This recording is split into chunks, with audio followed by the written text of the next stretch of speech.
presentamos ahora a una destacada periodista de investigación, Rocío Romero Benítez. Ella es integrante del equipo de Ojo Público, uno de los más prestigiosos portales de periodismo de investigación que hay en el país. Conozcamos primero un poco de su trayectoria. Rocío Romero Benítez pertenece a la Asociación de Periodismo de Investigación Ojo Público, donde es reportera de investigación y analista de datos a tiempo completo desde el año 2016. Ha trabajado en radioprogramas del Perú, en investigación y redacción y difusión de piezas periodísticas para las 3 plataformas, radio, televisión y web. También ha sido periodista del Grupo de Pensa, Radio Libertad y Radio Santa Rosa. Durante su trayectoria profesional ha recibido múltiples premios y reconocimientos, entre ellos el Premio Latinoamericano de Periodistas 2016 por la investigación Memoria Robada sobre el tráfico de patrimonio cultural en América Latina. Por favor, recibámoslas con un fuerte aplauso.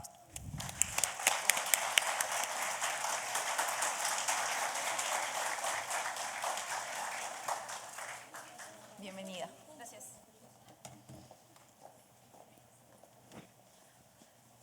Hola, ¿me escuchan? Hola, ¿qué tal? Como ya escucharon, mi nombre es Rocío Romero Benítez y soy periodista de datos en el portal web Ojo Público. Escuchando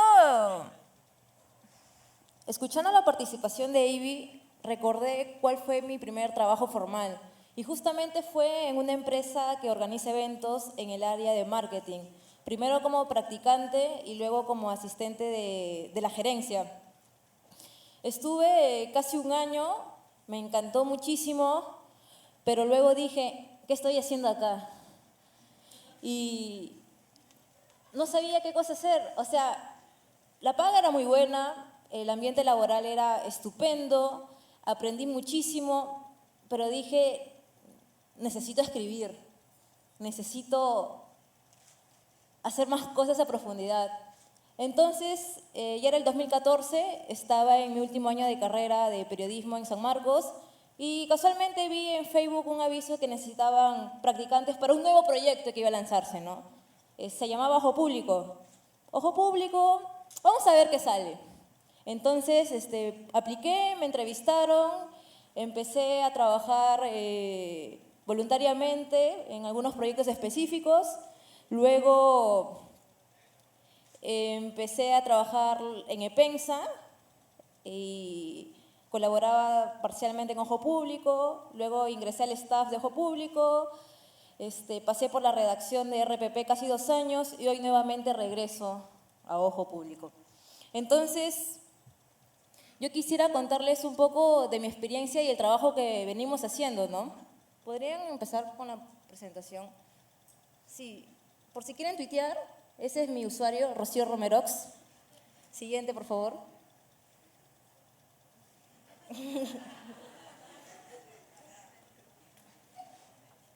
El caso Ojo Público. Ojo Público es un medio independiente que nació el 2014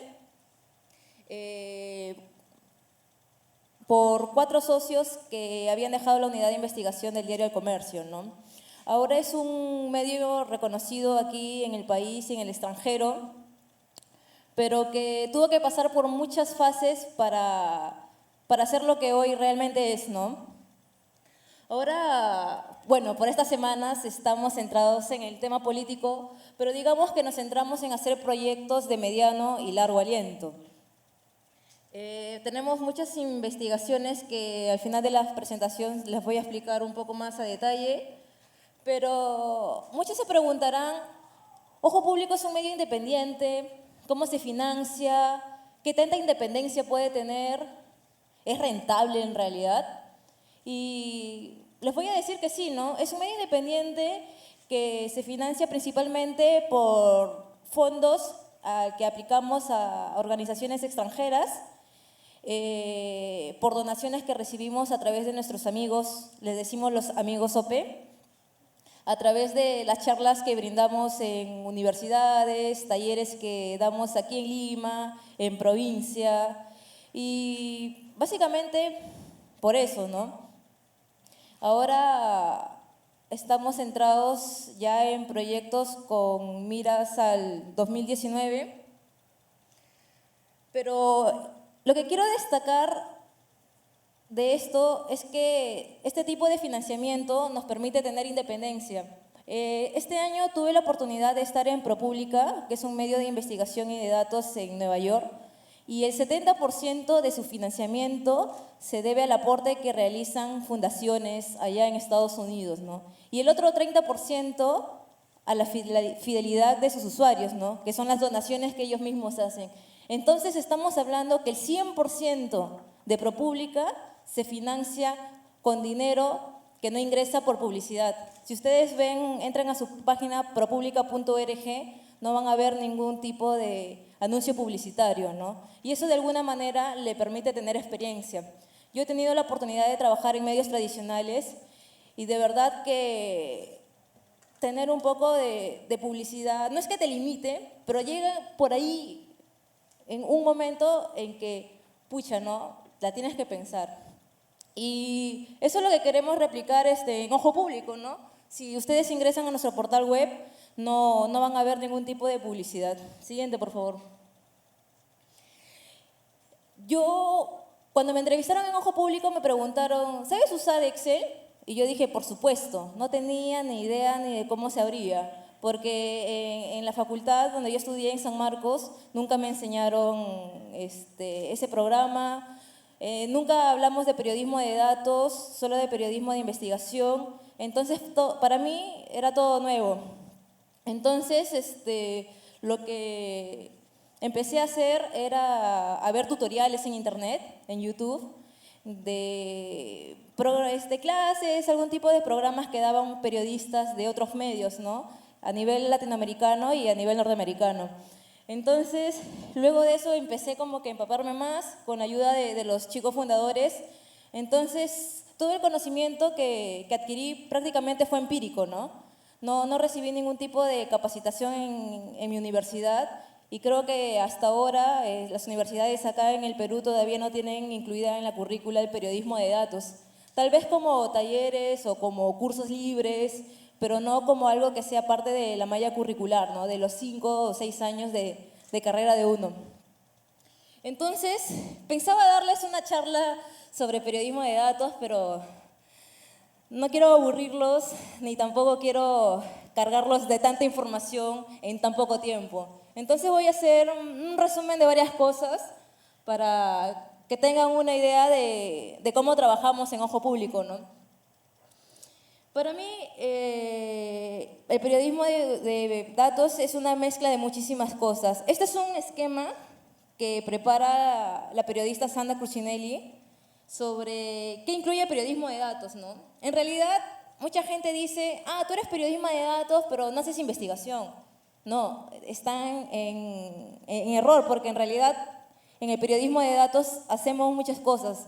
Hacemos investigación, que en realidad es algo que por defecto está incluido en el periodismo, aunque muchos no piensen eso. Hablamos de periodismo de profundidad, porque profundizamos en cosas que tal vez otras personas no quieren que salgan a la luz, ¿no? Hablamos de periodismo de precisión, porque usamos también el método social, y asistido por computadora, porque usamos la tecnología para que sea soporte a nuestro trabajo, ¿no? Hablamos de un tema de programación, porque antes digamos que el periodista era un lobo solitario encerrado en su redacción. Digamos en los medios tradicionales, 10, 15 años atrás, el periodista trabajaba solo, ¿no? Ahora no podemos trabajar solos, necesitamos tener el apoyo de otros colegas si es que queremos hacer investigaciones transnacionales o el apoyo de programadores si queremos hacer un especial interactivo, una visualización o un gráfico. Y muchos dicen, oye, pero si tú eres periodista de datos, ¿por qué no haces todo eso? Porque soy periodista de datos, pero no puedo llegar a tener el nivel de conocimiento de un ingeniero, ¿no? Tendría que tal vez estudiar ingeniería. Por eso hablamos del trabajo compartido, ¿no? Y en nuestra redacción tenemos a un programador de staff. Hablamos de cantidades amplias de datos. Mucha gente dice, te bajas una hojita, un cuadrito de Excel y haces periodismo de datos, ¿no? Acá estamos hablando de millones de datos, ¿no? no sé, 50, 60 o 100 megas de información en una hoja de cálculo. Y también visualizaciones. ¿Cómo vamos a mostrar nuestra información? Porque muchas veces tenemos mucha información, pero que si tú la muestras tal como es, nadie la va a entender. Tenemos que contar historias, tenemos que tratar de humanizar el periodismo. Siguiente, por favor. Por ejemplo, este es el mundo de la data. Este es un gráfico de IBM donde se muestra que cada segundo se mandan 9.2 millones de emails. Cada minuto se suben 20 horas de videos a YouTube. Tenemos que cada día hay más de 50 millones de tweets. Entonces, estamos completamente bordados de datos, ¿no? Datos en la web que son públicos y también de datos que generan las organizaciones públicas, las organizaciones privadas, ¿no? Cada tipo de documento es importante. Siguiente. Por ejemplo, muchos dicen que es un dato, ¿no? ¿Y para qué sería importante? Por ejemplo, acá tendremos un auditorio de unas 300, 400 personas. Y cada persona tiene información propia. Yo me llamo Rocío, mi apellido Romero, tengo 28 años, mi número de DNI es tal, vivo en San Juan de Miraflores, mi papá se llama Alejandro, mi mamá se llama Gladys y tengo un perro de nombre Elfo. Esa información me pertenece. Entonces, yo tengo muchos datos. Por ejemplo, tenemos la base de la SUNAR, que es la Superintendencia Nacional de Registros Públicos. Si yo ingreso mi nombre, puedo ver si es que tengo propiedades, tal vez alguna casa o tal vez vehículos, ¿no? Si me voy a la base de datos de la OMPE y busco mi nombre, puedo saber si es que he aportado dinero a algún partido político para financiar alguna campaña electoral. Entonces, yo como información, tal vez mi información personal no sería tan importante si es que no uso otras bases de datos para contar historias. Entonces, por ejemplo, yo, Rocío Romero, aparezco en la Vasco de la OMPE, que he financiado $20,000 a Fuerza Popular. Eso ya es una historia, ¿no? Porque dirían, ¿y tú, periodista, de dónde sacaste $20,000? Entonces, de esa manera nosotros tratamos de entrelazar la información para conseguir historias. Un dato es una presentación simbólica, un atributo. Por ejemplo, tenemos una niña, un niño, su edad, el lugar donde vive. Cada una de esas celdas es una información y por tanto ya es un dato.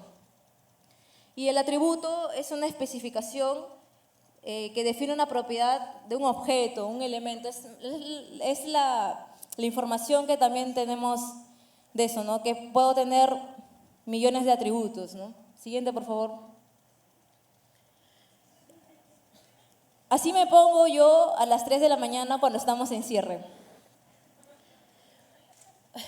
Es que muchas veces las personas piensan que cuando trabajamos con base de datos ya tenemos la información procesada o que nos llega en USB y en un disco, y no. En realidad, muchas veces tenemos que procesar documentos en archivos digitales y otras veces que están impresos. Por ejemplo, para el caso de Memoria Robada que publicamos el 2016 sobre el tráfico de patrimonio cultural en América Latina, no les miento que teníamos en PDFs impresos hasta la altura de mi cintura.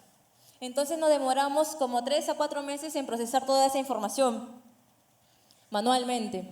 ¿Por qué? Porque no podíamos escanear ni digitalizar ese documento porque era una copia de la copia de la copia lo que nos habían entregado. Entonces hay que trabajar con lo que teníamos, ¿no? Entonces nosotros tenemos que crear bases de datos estructuradas, comprensibles y sobre todo con una visión de pensando qué es lo que queremos mostrar, ¿no? Siguiente, por favor.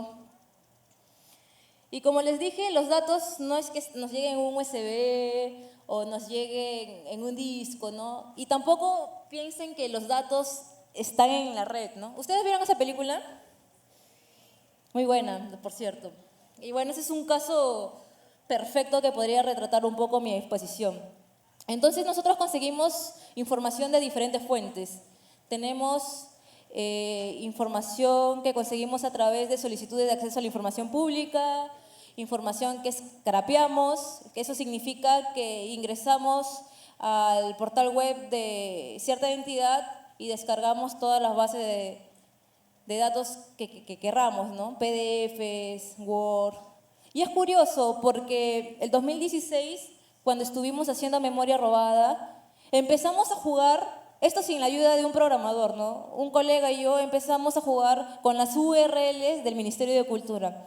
Oye, vamos a probar descargas 2018, porque ya eran como las 3 de la mañana, estábamos cansados y necesitábamos alguna distracción. Y sí, una distracción. y casualmente accedimos a un banco de datos de todas las personas que tenían patrimonio cultural en su poder, que había sido registrado. Entonces esos documentos incluían el nombre de las piezas, especificaciones técnicas, nombres, direcciones, información muy valiosa.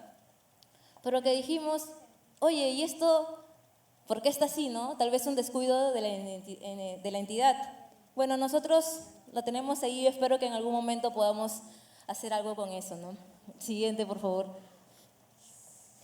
Cuando estuve en Ojo Público, allá por no recuerdo muy bien si fue el 2015 o 2016, publicamos un libro que se llama La navaja suiza del reportero, que es un libro que de alguna manera muestra lo que es el periodismo de datos aquí en el Perú, cómo inició, cómo fue creciendo y las experiencias que traímos de otros países, ¿no? Y hay un capítulo que a mí me interesa muchísimo y en el que tuve la oportunidad de colaborar, que fue sobre el tema de acceso a la información pública, ¿no? Cada vez que he tenido la oportunidad de conversar con chicos, así como ustedes, de otras universidades, y les comento, muchos de ellos dicen, ¿qué es eso, no?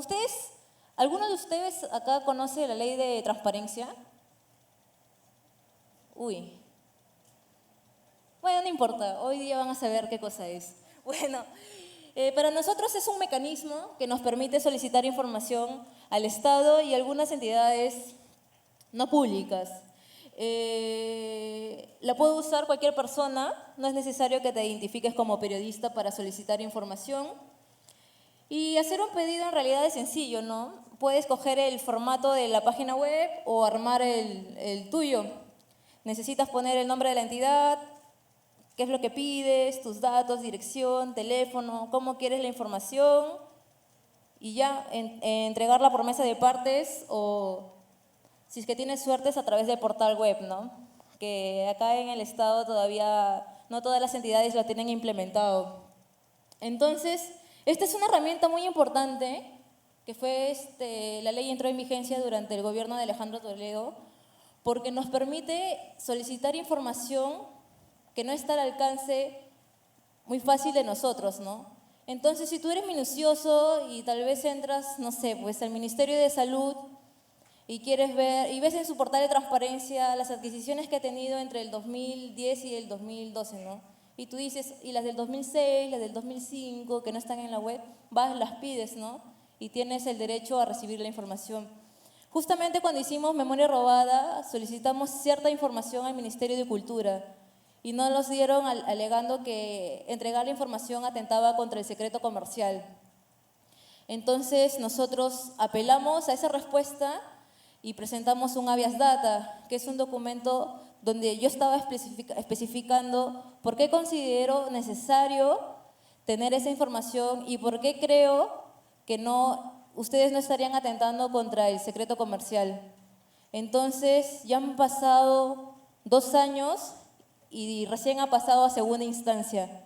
Entonces es un proceso muy largo y a través de estos procesos se han conseguido información muy relevante. Por ejemplo, en Cusco, el Poder Judicial determinó que el arzobispado debía entregar información sobre las piezas culturales que tenía, ¿no? A una persona que había solicitado esa información. Sin embargo, a pesar de que ya había un mandato por ley, el arzobispado se demoró en entregar esa información. Entonces, de alguna manera, nos permite exigirles a otras entidades que sean transparentes, ¿no? O sea, exigirles algo que en realidad debería ser parte de sus funciones. Justamente cuando estábamos haciendo el especial Planes con Trampa, cuando estábamos revisando las propuestas de los candidatos a Lima, de 8 candidatos, vimos que muchos prometían ser transparentes en sus gestiones, actualizar su portal de transparencia, generar, digamos, servicios para que la ciudadanía pueda solicitar información de manera más sencilla y rápida, sin tener que salir de su casa.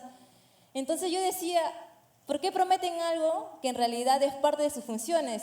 Si hubieran leído la ley, tal vez se hubieran dado cuenta que eso es parte de su tarea y no es una promesa que deberían hacernos a nosotros los ciudadanos. Siguiente. Ojo, cuando nosotros recibimos datos, recibimos información, todo eso es una fuente. Así como tenemos fuentes humanas que me dicen, oye, tal persona recibió tanto dinero de tal persona en tal fecha. Bacán, es una bombaza, pero nosotros tenemos que ser responsables y verificar cada información que nos han brindado. ¿Por qué? Porque por más confianza que tengamos en una fuente, esa persona se puede haber olvidado o confundido en una fecha, o tal vez por alguna razón X nos miente, ¿no? Entonces nosotros, cuando tenemos información y trabajamos con bastantes cantidades de datos, nos preguntamos, ¿nuestra información realmente está limpia? Bueno, hasta el momento no he recibido información al 100% limpia, ¿no? Siempre hay errores ortográficos, hay cifras mal sumadas, bueno, esas cuestiones básicas que en realidad uno puede corregir, ¿no? ¿De dónde proviene esa información? ¿Quién la hizo? ¿Es suficiente esa base de datos por sí solas? ¿Y qué otras bases de datos se necesitan para la investigación? Y debemos filtrar, ¿no? Entre información buena, mala, inservible, o sea, información que sea de interés general, ¿no? De interés para el público y no que sea interés solo para una sola persona, ¿no? Y tener cuidado que los datos también mienten. Mucha gente se emociona. Bueno, algunos alumnos que tuve se emocionaron y dijeron, oye, acá en Lima, por ejemplo, la tasa de accidentes de tránsito es muy alta en comparación con otras regiones. Pero los alumnos se habían olvidado que era para poder afirmar ese hecho necesitaban otro tipo de información. Necesitaban saber cuál es la población de cada región y cuáles son los accidentes de tránsito. Entonces resultaba que Lima no era la región más alta, sino era en provincia. O sea, es necesario cruzar mucha información, o en este caso en realidad fue poco, pero para otros casos sí es necesario cruzar mucha información para tratar de encontrar variables reales, ¿no? Porque no es lo mismo decir, hay 1000 muertos por accidentes de tránsito al día en Lima, que tiene 9 millones de habitantes, que decir, hay 1000 muertos en otra región del país que tiene tal vez 1 millón de habitantes, ¿no? Ahí la noticia va por otro lado. Siguiente, por favor. Esta es una pirámide que me encanta mucho, es de un periodista que se llama Paul Grauchet. Tiene su portal web onlinejournalismblog.org y él habla un poco sobre lo que es el periodismo de datos. Así como la pirámide invertida del periodismo tradicional, acá hay una mucho más power. Tenemos compilar, que es juntar toda la información, limpiarla, que para eso usamos herramientas. Bueno, yo uso Google Refine, que es una herramienta gratuita que te permite procesar mucha cantidad de información cuando ya está en una hoja de cálculo. También hay otras maneras, puedes limpiar en Excel o bajarte algunos otros programas que te permita convertir PDFs virtuales, o sea, es decir, que no estén escaneados a formatos digitales como Word o Excel, ¿no? Contextualizar la data, decir ya, ¿cuándo fue creada? ¿Para qué? ¿Con qué objetivo? ¿Quién lo usó? ¿Para qué sirve? ¿Qué otros elementos necesito para tener una información una información más consistente, ¿no? combinar la información y luego acá viene la chamba, ¿no? ¿Cómo comunicarla? A través de visualizaciones, a través de una historia, no sé, tenemos que contar un caso, cómo lo utilizamos, ¿no? O sea, hay muchas maneras dependiendo. Como decían en la exposición anterior, los videos son una muy buena alternativa, siempre que sean rápidos. Tenemos las aplicaciones por celular también, que en Ojo Público ya estamos trabajando en eso, ¿no? Siguiente, por favor. Las herramientas. Estas son algunas herramientas que que he traído.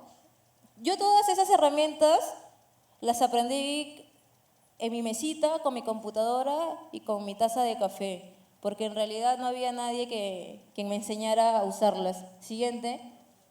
Ahí está el Google Refine. Esta es información, dice transparencia rocioromero.xlsx. Es información sobre, veo a Alejandro Toledo Manrique, Moyo Cardenal Cepeda Claudio. Ya, son los indultos que han recibido las personas en diferentes gobiernos, ¿no? Tenemos indultos humanitarios, indultos comunes. Es una base de datos en la que estoy trabajando ahora por gobiernos desde Manrique hasta el de PPK. Vamos a ver qué cosa interesante sale. Pero aquí quiero rescatar algo, ¿no? Por ejemplo, cuando trabajamos con base de datos siempre tenemos que tener un elemento en común. Por ejemplo, Rocío Romero Benítez. Rocío Romero Benítez pueden haber 6, 7, 8 homónimos. Entonces, un dato que me identifica a mí como usuario único es mi DNI. Entonces, en este caso, lo que nosotros solemos hacer en Ojo Público es a todos los nombres siempre tratamos de ponerle su número de DNI y cuando trabajamos con empresas, su número de RUC para poder hacer cruces con otro tipo de información. Más abajo tenemos otras herramientas que utilizamos. Estas son más que todo para visualizar Carto, Infogram. A la izquierda está Tabula, que te convierte los documentos de copias a hojas de cálculo, Word. Y hay muchas herramientas gratuitas. En realidad son muy sencillas de usar y ya, si es que quisieran hacer algo más complejo, pues ven diseñador o ven programador, pensemos juntos que podemos mostrarle al público. Siguiente. Y ahora quiero hablarles de algunas publicaciones que hicimos para mostrar un poco el trabajo diferenciado que vamos haciendo, ¿no? Siguiente.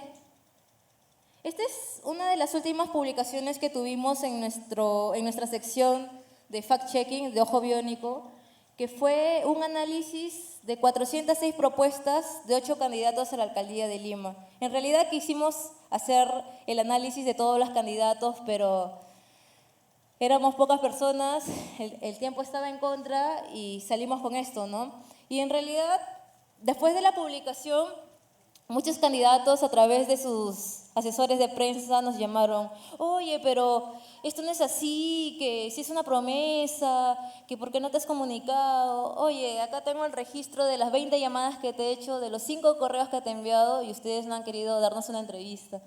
Entonces, muchos de ellos después admitieron que las promesas que habían hecho, muchas de ellas sí correspondían a sus funciones, ¿no? Jorge Muñoz dijo en Canal N, ¿no? Sí, he revisado la especial y soy consciente de que algunas de mis promesas son acciones que de por ley debo ejecutar, pero las he plasmado en el plan porque considero que deben ser importantes realizarlas de todas maneras, ¿no? Entonces como que por ahí trató de acomodarse un poco. ¿Y para qué? Ahí pueden ver las categorías que son promesas falsas, promesas que no pueden ser ejecutables, promesas que tal vez son viables pero que no se podrían cumplir en una sola gestión, ¿no? Hay alguien que quería, recuerdo, que Lima tenga en 4 años 9 metros cuadrados de áreas verdes por habitante, ¿no?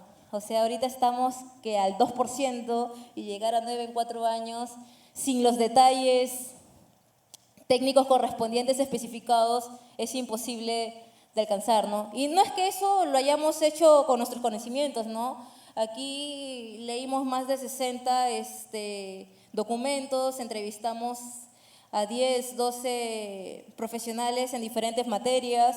Entonces, en base a eso, pudimos hacer una evaluación objetiva, ¿no? Siguiente.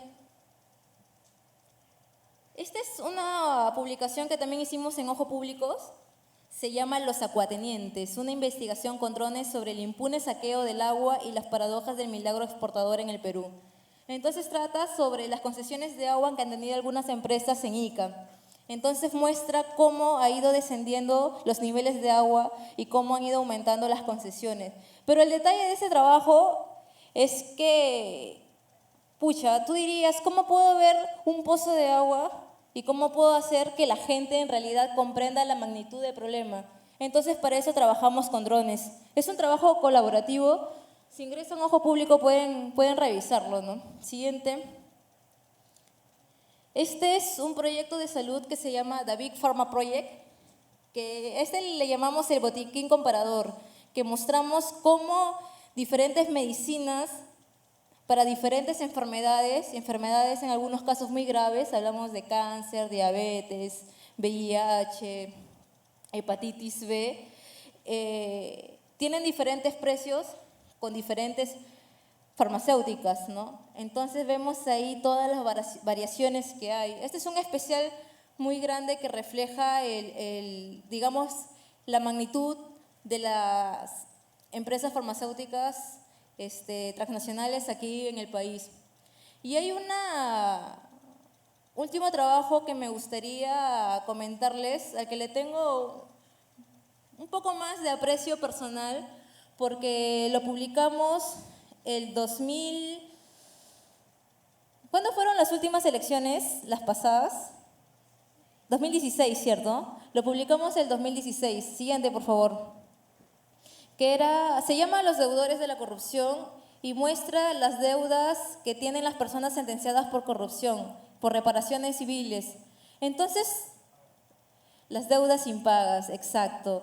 Esta información se encuentra en el portal web del Ministerio de Justicia, pero en el Ministerio de Justicia sale el nombre de la persona, el código, el delito que ha cometido, y al darle clic se desprende una pestaña con información muy técnica. Entonces nosotros dijimos, esto es muy complejo para entender. O sea, a nosotros nos costó entender en un inicio, ordenar esta información. Pero luego lo que solicitamos la información al Minjus, yo la solicité después, este año recuerdo, y me dijeron, pero esa información está en la web, usa lo que hay en la web. Pero es imposible, o sea, ¿quién entiende eso? Ni siquiera ellos. Entonces, lo que ese año hicimos en Ojo Público, con el programador, scrapeamos toda la información, yo la procesé, la limpié y salió este pequeño aplicativo, ¿no? Que te muestra un poco más claro la información que ellos manejaban, ¿no? De toda la deuda, casi el 30% era de Vladimiro Montesinos, ¿no? De ahí seguían los que habían sido sus testaferros, el expresidente Alberto Fujimori, y cuando uno le daba clic a cada bolita se desprendía la información de esa persona, ¿no? Qué delitos había cometido, por cuánto tiempo había sido enviado a prisión, si es que todavía tenía juicios pendientes. Entonces era una manera más didáctica de presentarle la información a la gente, ¿no? Y este aplicativo tuvo muchos compartidos, fue muy viralizado en redes sociales, ¿no? Y ustedes se preguntarán que todo lo que hacemos tal vez lo hacemos solo en la web, ¿no?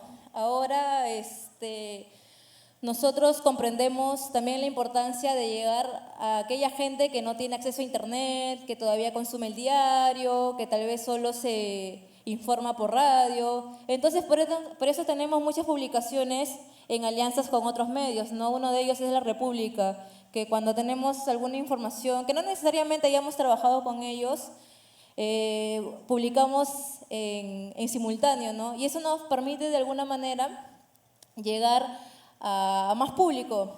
Y también los trabajos colaborativos que hemos realizado, ¿no? Los Panama Papers, los Paradise Papers, Acuatenientes, que también es un trabajo colaborativo, y ahorita un par más que están en curso y que esperamos publicar a fines de año y el próximo año, ¿no? Entonces esa es la idea, ¿no? O sea, tú periodista, puedes trabajar solo, pero si quieres generar mayor impacto o si quieres de alguna manera protegerte, porque hay muchas alianzas internacionales que publican temas muy graves de corrupción, pero lo hacen en simultáneo y no revelan el nombre de los periodistas, ¿no? Publican como medio. Y esto de alguna manera te dice, si yo, empresario, te chanco a ti, tendría que chancar a 6 más. Entonces, ya no estás solo.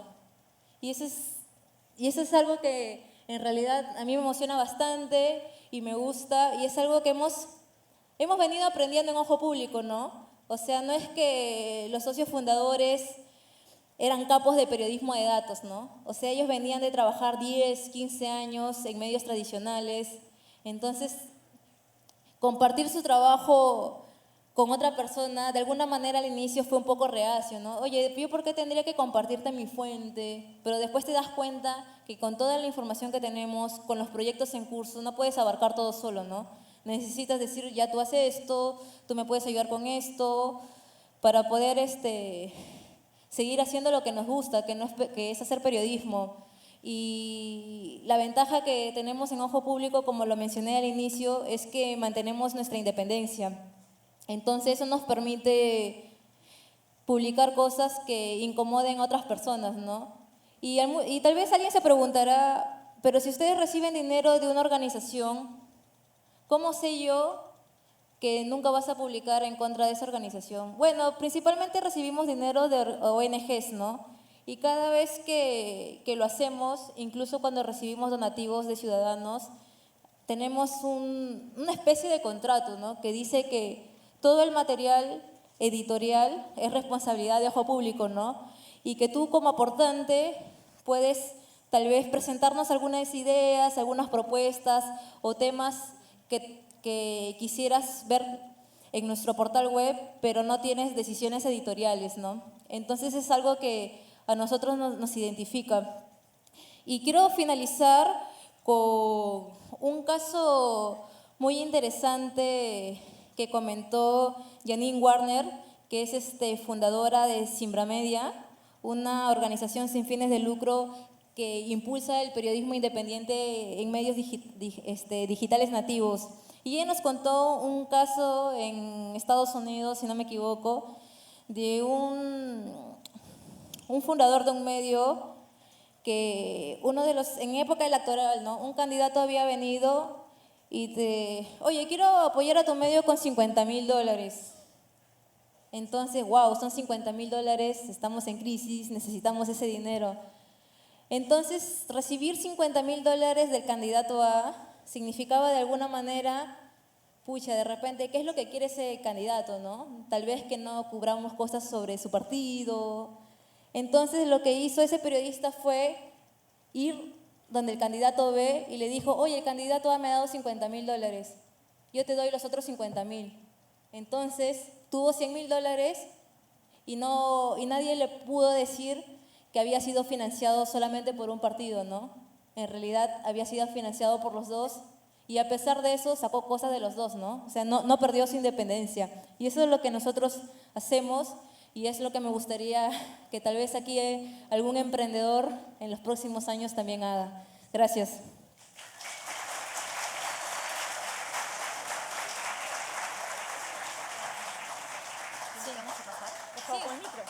Gracias. Muchas gracias. Sean libres, por favor, de preguntar todo lo que quieran. Muchas gracias, Rocío, por su magnífica exposición. Ahora el decano de la facultad dirigirá una breve rueda de preguntas enviada por los alumnos. Por favor, decano.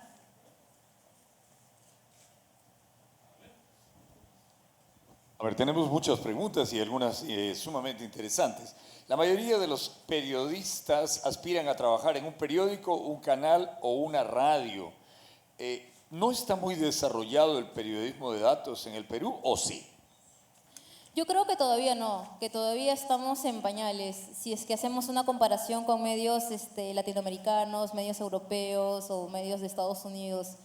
Pero yo no veo mal que una persona quiera trabajar en un medio tradicional. De alguna manera te da, digamos, la experiencia del reporteo diario, del reporteo intensivo, de ir a cubrir el accidente. O sea, si pueden empezar por ahí, bacán, ¿no? O sea, esa sería la sugerencia. Esa sería la Comenzar sugerencia. primero haciendo calle, por decir. De todas maneras, haciendo calle. En el tiempo en que usted está trabajando en Ojo Público, ¿hacia dónde dirigen ellos sus investigaciones principalmente? ¿Cuáles son los temas favoritos que escogen? Los temas principalmente son política, salud, medio ambiente, corrupción y derechos humanos. Por ahí es lo que, digamos, si es que nos referimos a las investigaciones de mediano plazo y de largo aliento, ¿no? Porque ahora sí estamos cubriendo el día a día, tratar por el mismo contexto político que tenemos. Edison Raúl Cavani, de Cuarto Ciclo, dice, hay mucha diferencia entre el periodismo de datos que hacemos en el Perú y lo que están haciendo en otros países. ¿Qué tienen ellos que no tenemos todavía nosotros? Yo creo, por mi corta experiencia que tuve en ProPública, es la dimensión de los datos, ¿no? O sea, ya estamos hablando de 20, de 50 millones de datos versus 1.2 o 1.5 con los que hemos trabajado. Esa es la diferencia y además el modelo de financiamiento que tienen, ¿no? Que les permite de alguna manera mantener esa independencia y tomarse la libertad para trabajar un proyecto entre 1 año y 1 año y medio, ¿no? Jean-Pierre López Ortega, de Cuarto Ciclo, también pregunta, ¿cómo ve usted en general el periodismo en nuestro país? Algunas personas piensan que se está deteriorando mucho, ¿o usted cree que mantiene el nivel? Yo creo que mantiene un nivel, pero creo que podría ser mucho más exigente, ¿no? O sea, con toda la información que manejamos, con las herramientas tecnológicas que están a nuestro alcance, con las capacitaciones a las que podemos asistir, no solo aquí, ¿no? También en el extranjero. O sea, creo que está para dar más. Un alumno pregunta, yo me he dado cuenta cuando voy por la avenida Wilson que hay gente que vende muchas bases de datos y en esas bases de datos se encuentra información valiosa sobre empresas, profesionales, empresarios. ¿Estos datos son confiables? ¿Ustedes los usarían? No, jamás. Es más, yo hice una vez la prueba, fui a Wilson, pagué mis 15 soles, compré el disco y pucha, la mitad de la información estaba incompleta, o sea, habían celdas vacías y después tratando de hacer búsquedas al azar, habían datos que si yo ingresaba a las páginas oficiales no correspondían. Y también porque es una cuestión ya de responsabilidad como de periodista, ¿cómo vas a usar una base de datos que no tienes ni la menor idea de dónde ha salido, ¿no? Al menos que te pongas a verificar el origen, creo que yo jamás lo usaría. Pirateado, además. Es más, Un alumno dice, me ha interesado mucho su conferencia, me gustaría trabajar en periodismo de datos. ¿Es lucrativo? Está pensando en la plata este. no está mal pensar, no está mal pensar en el dinero, ¿no? Cada uno tiene proyectos personales y cosas que pagar. Pero no es que digamos que sea una carrera tan lucrativa como podría ser, no sé, una carrera de marketing, de publicidad.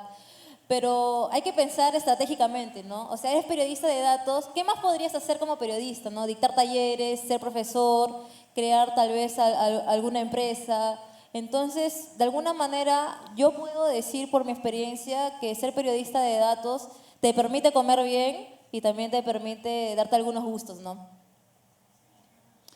Otro alumno pregunta, los profesores nos dicen constantemente que el periodismo es una carrera muy exigente y que nos va a tomar toda nuestra vida. ¿Así también es en el periodismo de datos o da más libertad?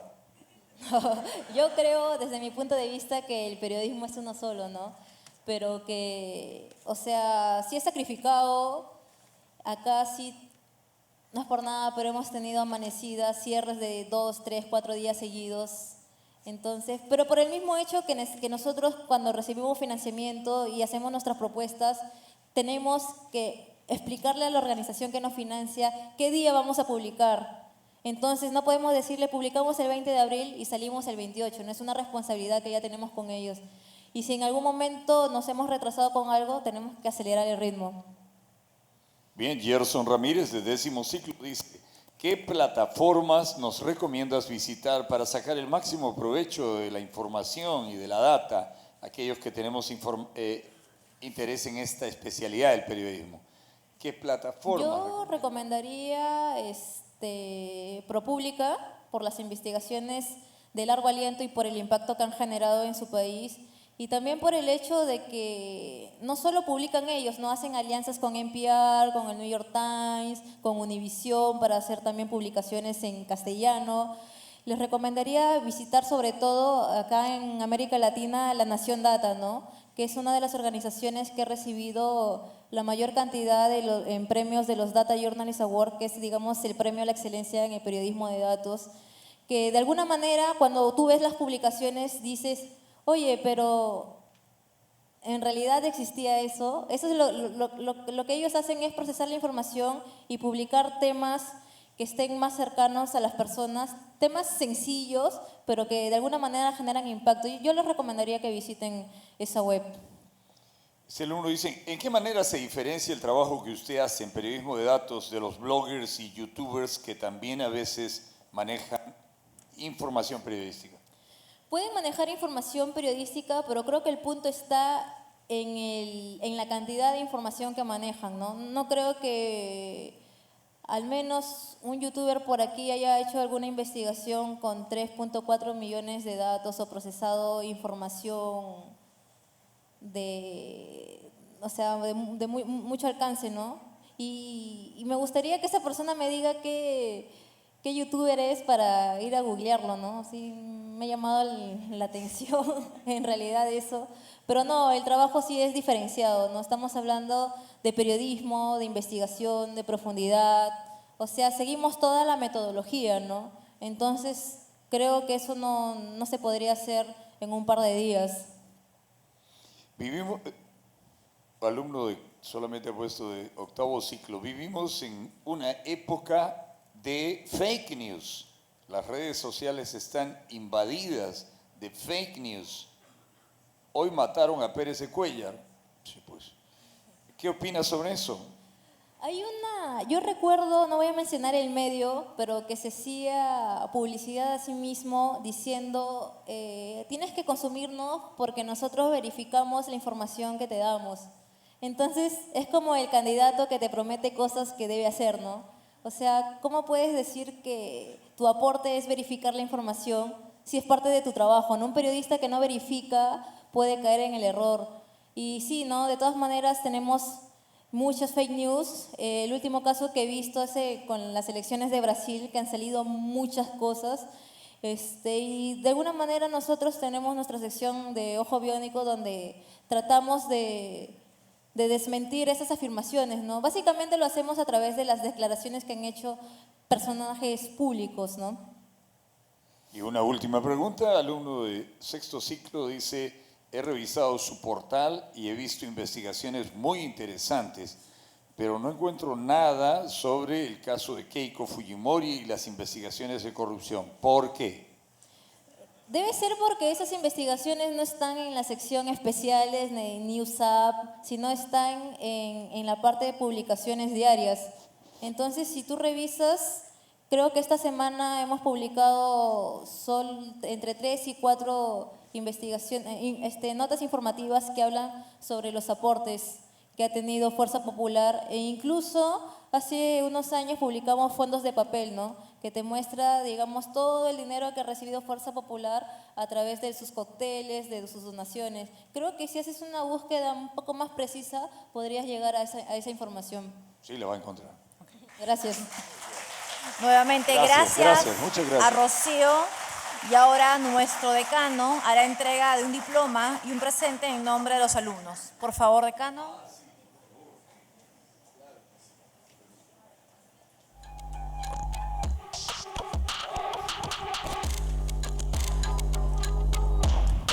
Nos complace muchísimo, Rocío Romero Benítez, presentar este diploma de honor en nombre de la Facultad de Ciencias de la Comunicación, por haber venido aquí a compartir experiencias de trabajo. Gracias por tu tiempo, por responder las preguntas de los alumnos y pienso que tal vez en algún momento podríamos trabajar cosas en la facultad también. Por supuesto, yo hemos trabajado con la Católica, con UPC y sería bienvenido también el trabajo con la UTP, ¿no? Magnífico, magnífico. Muy bien, gran aplauso. Con nuestro agradecimiento, este diploma para ti, recuerdo de la semana de aniversario. Y los alumnos tienen un presente también, por supuesto. Un nuevo aplauso para ella. Muchas gracias. A ver, un minuto.